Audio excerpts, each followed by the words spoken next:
jóvenes? El día de hoy les voy a explicar sobre un tema que me parece sumamente interesante. Es uno de los temas que a mí me parecen más importantes en la actualidad dentro de las ciencias sociales y uno de los temas que debemos de tomar en cuenta, sobre todo en este caso en la relación de Estado y políticas sociales. Es el tema de la desigualdad. Parecería, y algunos autores incluso señalan, que se debe hablar de desigualdades y no necesariamente nada más de desigualdad. En este caso la explicación la voy a concentrar un poquito en la desigualdad por ingresos, en la desigualdad de riquezas y al final, bueno, hablaremos un poquito de la desigualdad de oportunidades que tiene incluso otro también es mucho más interesante. La desigualdad no es necesariamente mala en sí. El tema central es saber si esta es justificada, si tiene razones de ser. ¿A qué se refiere aquí Thomas Piketty en El Capital del siglo XXI? Bueno, para Piketty y para muchos autores a lo largo de la historia, el que seamos desiguales también es parte de la naturaleza humana, es parte de la pluralidad y es parte de lo que nos constituye como seres humanos únicos, distintos, plurales, etcétera, etcétera. Y además, a partir de estas diferencias es como nos entendemos. Sin embargo, las desigualdades o la desigualdad tiene que estar, digamos, justificada, ¿no? Cuando biológicamente somos diferentes está plenamente justificado. Sin embargo, cuando las condiciones de vida son distintas y esta desigualdad además se da por una cuestión fortuita y se sigue reproduciendo, ahí podemos encontrarnos ante un problema.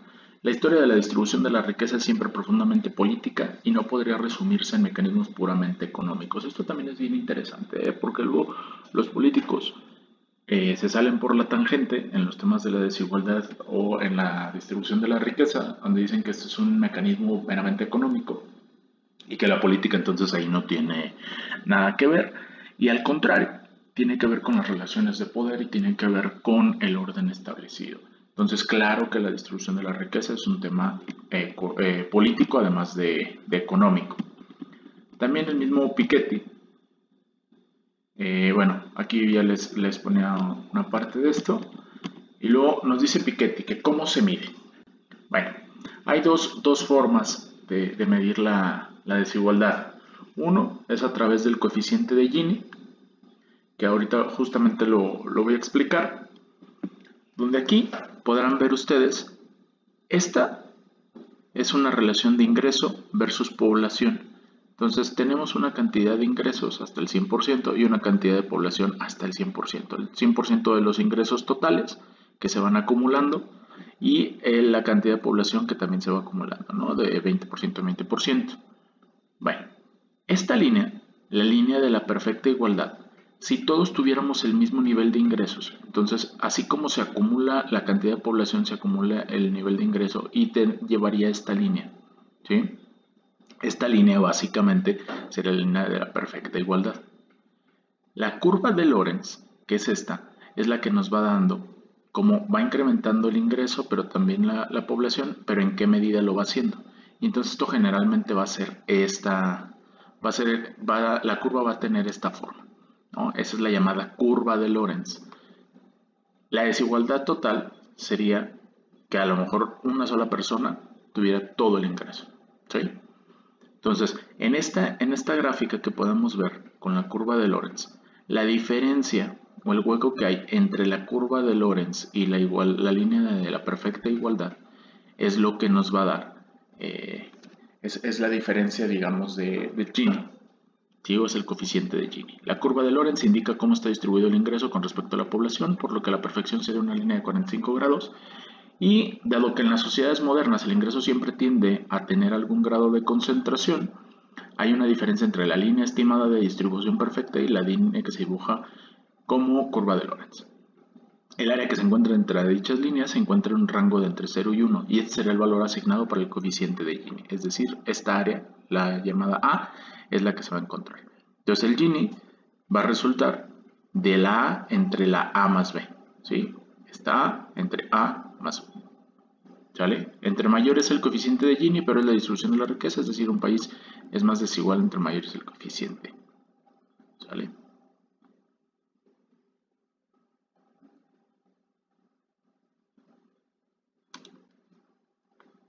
Entonces, hay otra forma que el mismo Thomas Piketty nos sugiere para poder medir la desigualdad. Digamos que el problema con el coeficiente de Gini es que es un tema de promedios. No nos permite ver la realidad interna de las sociedades y nos va a dar un promedio. Digamos que si, de acuerdo con el coeficiente de Gini, digamos que se pierden. Es un indicador muy sintético. Se pierden muchas de las condiciones distintas o de la distribución incluso de la sociedad. Es tratar de tener una sola cifra para entender la distribución de la riqueza o cómo se genera la desigualdad en un país es bastante corto. Por eso Thomas Piketty habla de tablas sociales. Las tablas sociales nos dan una idea de la concentración de la riqueza por grupos poblacionales relativamente grandes y tienen como base teórica las teorías marxistas de una clase dominante de poca población y una clase dominada con la mayoría de la población, incluyendo una clase media amplia.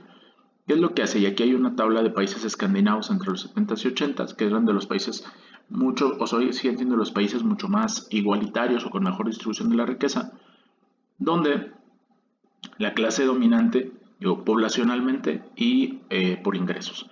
Poblacionalmente esta nunca va a variar y se fijan tiene que ver con una población que está distribuida como una pirámide, donde la base poblacional es gente pobre, que es el 50% de la población, el 40% como una clase media muy amplia, que luego es bien complicado porque entre esta y esta no hay entre la clase media y la clase pobre, sobre todo en América Latina, no hay tanta distinción. La clase acomodada, como 9%, la gente que vive bastante bien, y la clase dominante, que es el 1%, ¿no? Entonces, este 10% lo divide entre el 9 y el 1%, que son los que más tienen, ¿no? Entonces, esto es lo que ya les acabo de hablar de la parte de la distribución de la sociedad. Así nos distribuye la sociedad las tablas sociales. Sin embargo, en términos de ingreso, ahora hay que ver que la clase dominante, que es el 1% de la población, contiene el 7% del ingreso. Y la clase acomodada, que es el 9% de la población, tiene el 18% del ingreso. Esta 7 veces más y esta el doble. ¿Sí? Entonces, esta es la cantidad de ingreso que contienen. Juntas tienen el 25%. En el 10% de la población se concentra el 25% del ingreso. Y estamos hablando de una de las sociedades más equitativas o de las sociedades más equitativas que ha habido, digamos, en la historia de la humanidad. La clase media, que es el 40% de la población, tiene el 45% de los ingresos y la clase pobre, que tiene el 50% de la población, solo tiene el 30% de los ingresos. Insisto, esto estamos hablando de la concentración, la distribución de la riqueza con base en tablas sociales para países escandinavos entre los 70s y 80s, cuando el estado de bienestar estaba en su apogeo, ¿no? Entonces, estamos hablando que actualmente estas tablas nos van a dar un poquito más de luz respecto de cómo se dividen los ingresos o cómo se distribuyen los ingresos poblacionalmente al interior de un país. Ahora, el mismo Piketty, perdón, me faltó hacer esta aclaración, igual lo voy a poner ahí en la descripción del YouTube. Todo esto lo hago con base, o este material lo saco con base, bueno, en las lecturas de Thomas Piketty y de Branko Milanovic, pero sobre todo en un curso sobre desigualdad del doctor Gerardo Esquivel a través del Colegio de México y una plataforma que se llama México X. ¿Vale? Nos explican también los tipos de ingreso. Bueno, tenemos ingreso por capital e ingreso por trabajo. El ingreso por trabajo es el derivado de la actividad productiva del individuo y va a depender de sus capacidades, de su preparación y algunos otros aspectos. Es decir, es el ingreso que obtenemos por nuestra relación laboral o por realizar alguna actividad productiva. No obstante, el ingreso por capital es aquel que se deriva de actividades relacionadas con el rendimiento de algún activo, ya sea material o financiero del individuo, el cual no implica ningún tipo de trabajo. Es por el simple hecho de poseerlo y dejar que sea parte del mercado. Este tipo de ingresos suele ser traslativo, que significa que los activos que dan origen al mismo se pueden transmitir a diferencia del trabajo. ¿Qué sería un ingreso por trabajo? Bueno, pues es nuestro empleo o nuestra actividad productiva, y el de capital. ¿Qué significa un ingreso de capital? Una inversión, una propiedad, etcétera. Entonces podemos heredar esa propiedad, podemos heredar esas inversiones, esos derechos, esas obligaciones, más bien sobre todo esos derechos que ya tenemos sobre algo, incluso una patente, etcétera, etcétera, ¿no? Esos son ingresos por capital, alguna autoría, una obra, etcétera. Aquí esta anotación es muy interesante. Hay mayor desigualdad en el mundo respecto de la distribución del ingreso por capital que por el ingreso por el trabajo, justamente porque uno es susceptible de acumulación y traslación y el otro no. No podemos acumular trabajo y dejárselo a nuestros hijos. Ahora, si quieren, le pueden dejar trabajo, pero no es un trabajo acumulado, ¿sí? Y los ingresos de capital sí los podemos acumular. Ahora, si los ingresos de trabajo, que es lo que generalmente en la educación financiera nos dicen, que los ingresos de trabajo los convirtamos después en capital para que este sí se pueda reproducir y generar riqueza. Vamos, ahí es donde hace sentido. Yo no soy partidario de los gurús financieros, ni mucho menos, pero esto también, el tema de las desigualdades, nos permite entender cómo reproducir de alguna manera o cómo generar más riqueza de acuerdo con las reglas del juego, que no son reglas justas, ¿eh? Pero bueno, ingreso y riqueza. ¿Cuál es la diferencia entre ingreso y la riqueza? Bueno, el ingreso se trata de un monto específico que tiene un flujo periódico con base en la posesión de activos o como producto del trabajo realizado. Ya lo vimos, ingreso por capital o ingreso por trabajo. ¿Sí? Ingreso por capital por algún activo que tengamos y nos va redituando, pero es un flujo constante o un flujo periódico con base en la posesión de esto, del trabajo o de capital. Y la riqueza, en cambio, se trata de todos aquellos activos financieros, materiales o humanos que posee un individuo, independientemente de si eso le genera algún tipo de ingreso. Se tiende a la acumulación sobre todo de la riqueza, es decir, no se acumula el ingreso. Lo que pasa es que cuando el capital se acumula, lo que se acumula es riqueza. Podemos tener muchas propiedades y a lo mejor el mercado inmobiliario no fue tan bueno este año y no nos hizo acumular más ingreso o generar más ingreso, pero nuestra riqueza continúa estando ahí, ¿sí? Independientemente de todo. Entonces, bueno, la riqueza son todos aquellos activos financieros, materiales humanos que posee un individuo, ¿vale? El aumento o la disminución de la riqueza. ¿Qué es lo que aumenta o qué es lo que disminuye la riqueza? Bueno, históricamente, lo que la disminuye son gravámenes altos. ¿Esto qué significa? Impuestos. Tasas de mortalidad más bajas. La gente ahora vive más. Entonces es más probable que se gaste su dinero porque ahora vive más. ¿Sí? Entonces es probable que sea mucho más baja o mucho menos probable que acumule riqueza. Y otro, las guerras. Las guerras son muy caras y entonces hace que las riquezas se empiecen a difuminar. ¿Qué es lo que aumenta en contrapartida la riqueza? Bueno, pues la menor descendencia. ¿Qué es lo que pasa? Las familias cada vez tienen menos hijos, pero sobre todo forzadas porque hay menos ingresos, ¿no? Pero, por ejemplo, las familias ricas tampoco es que se llenen ya de hijos, ¿sí? O sea, las familias de mayores ingresos también tienen un menor número de hijos. Esto significa menor reparto de herencias y significa que a lo mejor en muchos de los casos, incluso si tiene un solo hijo, se juntan las herencias de las dos, del papá y de la mamá, y entonces el hijo tiene más dinero que la generación anterior. Eso significa que se va aumentando el volumen de riqueza. La estabilidad en la generación actual, ya no tenemos guerras mundiales, no hemos tenido guerras mundiales, no hemos tenido grandes eventos de este tipo que nos hagan que las riquezas se vayan disminuyendo, ¿sale? Entonces eso lo que significa es que en tiempos de paz pues aumenta la riqueza. ¿Qué pasa con las grandes fortunas? Las grandes fortunas tienen una reproducción casi automática o tienen un incremento casi automático. Se enseña generalmente que son decrecientes con respecto a su incremento, pero eso no necesariamente es cierto, porque hay gente que dice, pues es que si no haces nada, aunque seas millonario, tarde o temprano te vas a terminar comiendo tu dinero. Sí, no, a menos de que comas demasiado, pero si no, no necesariamente se va a disminuir tu riqueza. Hay muchas grandes riquezas que se han disminuido, pero por una estrategia financiera muy mala, no necesariamente porque el capital solito no se reproduzca. Los rendimientos financieros son mayores, es decir, la lista de Forbes es prueba de ello. Los rendimientos ahora con el mercado financiero, el que tengas una gran cantidad de capital te pueden dar rendimientos fenomenales que son mayores generalmente a la inflación. Es decir, esto significa que R es mayor que G. Lo veremos al final en la conclusión. Esto significa que con que tenga yo capital ocioso pero invertido, aunque no se esté necesariamente moviendo este invertido financieramente, eso me va a dar más rendimientos que lo que crece la economía. Entonces mi riqueza sí va a ir incrementando respecto del crecimiento económico y entonces yo voy acumulando más riqueza de la que se está creando en el país. Otro ejemplo son los capitales y rendimientos de las grandes universidades privadas. Las universidades privadas como Yale, Harvard, Princeton generan o tienen grandes proyectos financieros que los pueden reinvertir y digamos en la acumulación, que es lo que luego hacen los fondos de inversión. Tienen fondos de diferentes fuentes y en conjunto se hacen mucho más fuertes financieramente para poder obtener mayores rendimientos que lo que cada uno en lo individual pudiera haber podido obtener. El sistema financiero propicia esas ventajas para que se obtengan mayores rendimientos a las mayores cifras. Es decir, el sistema financiero, si ustedes tienen 50,000 pesos y los meten a ahorrar, no les va a rendir lo mismo que si tienen 50 millones de pesos. La misma institución financiera no les va a dar la misma tasa de interés.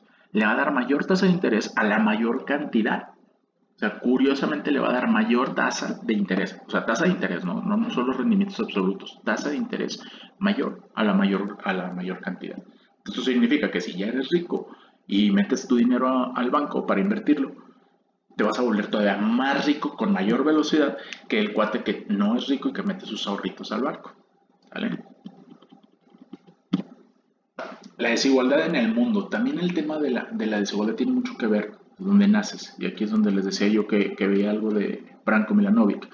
Aquí les paso una cita donde dice que aún vivimos en un mundo en el que el lugar es la principal determinante del ingreso que uno tendrá a lo largo de su vida. Es un mundo en el que se otorga lo que podríamos llamar una prima de ciudadanía a quienes nacen en los lugares o países correctos y una penalización de ciudadanía a los que nacen en los lugares o países incorrectos. ¿Qué es lo que nos dice Branko Milanovic? Si nosotros nacimos en Mali o si nacimos en Sierra Leona, ya partimos de una desventaja brutal con respecto a quien nace, por ejemplo, en Alemania, en Islandia, en Estados Unidos. Entonces, mucho del fenómeno incluso migratorio tiene este sentido de que quieren, o hay gente que incluso quiere que sus hijos nazcan en cierto país para que tengan los derechos de aquella sociedad, porque entienden que aquella sociedad está funcionando mejor o que tiene mejor distribución del ingreso, mayores oportunidades de vida, ¿no? Entonces, las migraciones tienen incluso este sentido, porque intuitivamente entendemos, pues, esto que Branko Milanovic nos dice, ¿no? De que si naces en un país, porque además el 97% de la gente muere donde nace, en el mismo país, me refiero a la parte del país. Nosotros, el 97% de nosotros vamos a morir en México, porque nacimos en México, y esto significa que nos vamos a circunscribir al esquema social que tenemos en México. Ahora, México está entre los países más desiguales, con el punto 48 en el índice de Gini, número 7 de 107 de 148, de acuerdo con el Banco Mundial. 20% de la población se encuentra en pobreza extrema, eso significa que no accede a la canasta básica. Y con el neoliberalismo se agravó la situación en materia de desigualdad y en la década de 2000, con el comienzo de programas sociales focalizados, ha sido insuficiente y el avance prácticamente ha sido marginal.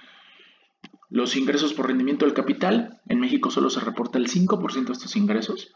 Por lo anterior y considerando la desigualdad mayor en los ingresos del capital, la desigualdad va a la alza, ¿no? Esa es la tendencia. Así como vamos, la desigualdad va a seguir incrementando. Uno de los problemas es que los datos que se recogen para el tema de la medición de la desigualdad es que son datos autorreportados. El segundo es que se subestiman los ingresos. Nadie supone ser tan rico como se cree. Digo, la gente que gana más de 100,000 pesos cree que no es de los más ricos. Y los pobres tampoco creen que sean tan pobres, ¿no? Entonces todos creemos que somos como clase media, pero eso no pasa. Generalmente es muchísimo más polarizado. Porque cuando le preguntas a la gente si es rico o es pobre, tiene que ver con una cuestión de percepción. Entonces, de repente hay como errores en la información. No entran en los hogares más ricos, también es eso. Cuando se mide la desigualdad, los hogares más ricos que son prácticamente enclaustrados, no se puede entrar. Entonces hay un truncamiento en los datos. Y debería de proporcionarse esta información de manera fiscal, ¿no? O sea, fiscalmente es la información más fiable y debería ser información pública. Y con base en la información fiscal poder medir la desigualdad. Desigualdad de género. Bueno, Para las mujeres en general hay una falta de oportunidades tremenda, discriminación por el simple hecho de ser mujeres, trabajos de menor jerarquía, peores condiciones en la vejez para las mujeres, condiciones de vida sociales y económicas más precarias en términos generales. Pocas mujeres participan activamente en la fuerza de trabajo comparadas con el hombre. 48% de las mujeres participan y 83% de los hombres. Es casi el doble. En materia de igualdad salarial, las mujeres reciben entre 24 y 26% menos que los hombres, ¿no? Por el mismo tipo de trabajo. Entonces, sí hay una desigualdad, además de género. O sea, dentro de todos estos temas de desigualdad que hemos hablado, además para las mujeres es mucho más grave el problema. Tan solo por eso tiene sentido el feminismo. Digo, entre otras muchas cosas, pero ese es uno de los temas. Bueno, la concentración de la riqueza, ya lo platicábamos, el 1% más rico de la población en México concentra entre el 1 y el 25% de la población, estamos hablando ya de México. El 1% concentra entre el 21 y el 25% del ingreso. Sí, es como si una persona tuviera una cuarta parte de la riqueza del país. O sea, si el país se dividiera en 100 personas, una tendría 25% de la riqueza. Ese mismo porcentaje tiene una evolución de la riqueza del 5%. Es decir, este 1% de la población, su riqueza se incrementa 5%, comparado con el 1% que se tiene en promedio. Mientras el resto, nuestra riqueza crece al 1% anual, para este 1% de la población crece al 5%. En el año 2000, ese 1% poseía el equivalente a 2% del Producto Interno Bruto.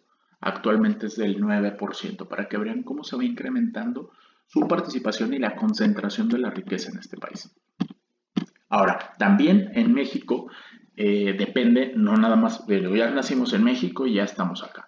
Bueno, también depende de la región de México en la que estemos, ¿no? Se habla de que la existencia de la desigualdad es regional, racial y económica. Desde 1980 y con el Tratado de Libre Comercio de América del Norte se favoreció más al norte y dejó un mayor rezago en el sur en los siguientes rubros: ingreso, vivienda, educación y salud. En el sur es más precario el desarrollo y ha sido más complicado y hay una mayor desigualdad. Y además hay una menor posibilidad de movilidad social, que es otro término que habrá que estudiar después.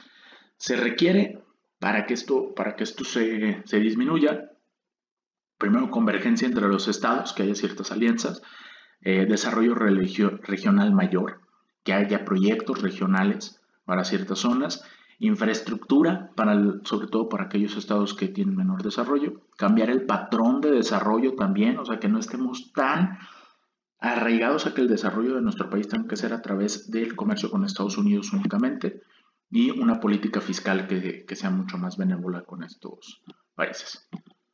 En general, para reducir la desigualdad hay dos grandes tipos de políticas. Primero, la política tributaria, que tiene que ver con la cuestión impositiva, y la política de gasto, que tiene que ver con cómo gasta el gobierno el dinero público. La política tributaria tendrá que ver con gravar distintos ingresos de trabajo y de capital, por ejemplo. ¿Sí? Ya lo vimos, los dos tipos de ingresos, el trabajo y el capital. El IVA, para empezar, es regresivo. El IVA que es el impuesto al valor agregado. Es regresivo porque impacta más en los que menos tienen. Un rico por más, o sea, puede ser 10 veces más rico que yo, pero no creo que pueda comer 10 veces más que yo. Y el IVA a los alimentos, por ejemplo, es el mismo que pago yo que el que paga él. Y entonces, aunque él compre el doble, en términos generales o en proporción con su cantidad de riqueza o sus cantidades de ingreso, va a ser menor lo que va a pagar de IVA que lo que voy a pagar yo, en términos proporcionales. Por eso hablamos de que el IVA es regresivo. El ISR, por su parte, es progresivo, el impuesto sobre la renta, porque depende de la eficacia, pero va a depender de la eficacia del sistema tributario. Muchísima gente en México no paga impuestos. Esto significa menor recaudación y, curiosamente, por la manera en la que se recaudan impuestos, los que menos pagan también son los que más tienen, porque tienen mayores posibilidades de defenderse ante esto.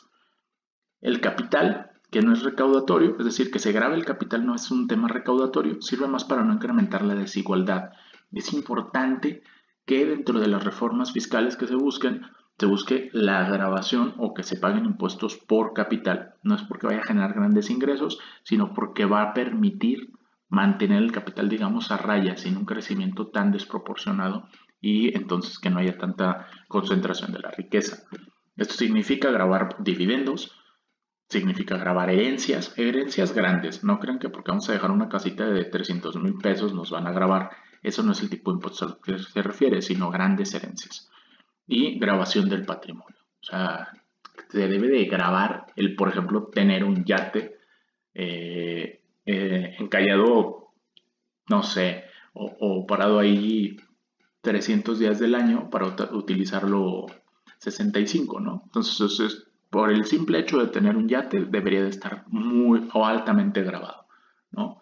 Esto lo que permitiría incluso es que la riqueza no se quedara estancada y acumulada en unas solas manos, sino que generara mayor dinamismo económico. Tiene, digamos, esa vertiente, el grabar diferentes cuestiones de capital o conceptos de capital.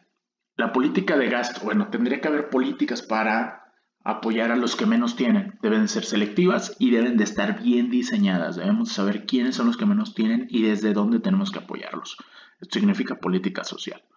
Políticas universales también. En algunos rubros es importante que las políticas sean universales, que apliquen a todos por igual para que nos pongan en igualdad de circunstancias. Otros son programas de proyectos productivos, a veces suelen ser regresivos, sobre todo si no tienen capacitación. Los proyectos productivos tenemos que tener mucho cuidado con ellos, porque en términos de desigualdad, muchas de las veces podemos generarle o podemos darle un crédito a un microempresario, pero si no va acompañado con la capacitación, este crédito a veces ni siquiera es capitalizado, ni siquiera se vuelve productivo y se vuelve más bien una carga y se vuelve una deuda para el microempresario. Entonces esto se vuelve, en ese sentido se puede volver regresivo. También las becas pueden ser regresivas, sobre todo si se dan nada más a partir del financiamiento. Si las becas se dan a partir o son becas de financiamiento, pueden derivar en un endeudamiento y en una crisis posterior a la gente, porque a lo mejor le estamos dando un crédito o sí, un financiamiento para que puedan estudiar, pero después no podemos garantizarle que tengan empleo con el cual puedan pagar esa deuda y entonces los estamos metiendo en un problema todavía más grave. Las políticas universales suelen ser más eficaces en la reducción de la desigualdad, aun y cuando se requiere un alto financiamiento. Se propone sobre todo políticas universales en términos o en materia de educación, salud y de pensiones, ¿no? Todos deberíamos de tener acceso universal a la salud, a la educación y a sistemas de pensiones. Sin embargo, los tres temas, si se fijan en México, los tenemos en crisis. Total y absolutamente, porque en algún momento se quiso hacer esta universalidad sin la correspondiente reforma fiscal, sin que necesariamente podamos tener un esquema mayor de grabación del ISR y del capital para poner, digamos, esto bajo control. Y entonces, pues no hay dinero para financiar universalmente estos tres sistemas. ¿Vale? ¿Qué significa la igualdad de oportunidades? Bueno, con la igualdad de oportunidades necesitamos nosotros garantizar el acceso a la educación, acceso al financiamiento educativo, por un lado, que es la estructura del conocimiento. Necesitamos que todos puedan acceder a la educación y el financiamiento también de las empresas. Necesitamos que nuestra estructura productiva tenga financiamiento que pueda generar, que pueda ser productiva a partir de que pueda contar con créditos. Y bajos intereses que dependen del sistema financiero. El sistema financiero generalmente a las empresas productivas pequeñas, sobre todo, les da esquemas muy fuertes con tasas muy altas que les hace muy complicada su subsistencia. Entonces tenemos que propiciar políticas para el sistema financiero privado para que genere tasas de interés adecuadas y que vaya acompañado con capacitación para que las pequeñas empresas sean de mayor calidad, que sean productivas y que puedan generar empleos bien remunerados. Y para ellos mismos, ¿no? El salario mínimo real, necesitamos empleos efectivamente mejor pagados, que la productividad se vea reflejada en el ingreso. Hay gente que trabaja muchísimas horas, que trabaja duro, que trabaja bien y que gana muy poco, ¿no? Llegamos a un punto en el cual hay gente que con lo que gana no se puede mantener, que tiene un empleo pero aún así es pobre, ¿no? Entonces eso puede ser bastante complicado. Conclusiones. Bueno, uno de los problemas principales del desequilibrio en la distribución de la riqueza significa que R es mayor que G. Lo que les decía, los rendimientos del capital son mayores que, que el crecimiento de la economía, lo que significa que los rendimientos son mayores que el crecimiento económico, por lo que la riqueza de quienes poseen capital se está reproduciendo a una velocidad mayor que la forma en que se incrementan los ingresos de quienes no cuentan con capital, pero sí con trabajo. Entonces esto significa que no hay manera en que los podamos alcanzar y que esta distribución de la riqueza se va a seguir acumulando en unas cuantas manos y cada vez la diferencia es mucho mayor. La intervención del Estado se vuelve fundamental, pero tiene que cuidarse aspectos de equilibrios, fuerzas y poderes fácticos, pues esas mismas fuerzas son las que nos han traído hasta estos escenarios. Entonces tenemos que procurar y ser muy precisos en la intervención del Estado. La intervención del Estado en la economía es muy importante, en la disminución de las desigualdades es muy importante, pero tiene que hacerse de manera estratégica y tenemos que entender todas las aristas que tienen las desigualdades, sobre todo las desigualdades económicas, desigualdades de oportunidades. No basta con poner a todos en el mismo escenario si no les creamos también las mismas capacidades. No basta con decir que a los pequeños empresarios les voy a dar una tasa igual que se las doy a de interés, igual que la de los grandes empresarios, si no tienen las mismas capacidades desarrolladas. Tenemos que también trabajar en esas capacidades para que las oportunidades puedan ser aprovechadas de igual manera. Si no, las oportunidades no van a servir por sí mismas. ¿Sale? Bueno, pues hasta aquí dejamos la presentación del día de hoy y estamos en comunicación, jóvenes. Gracias.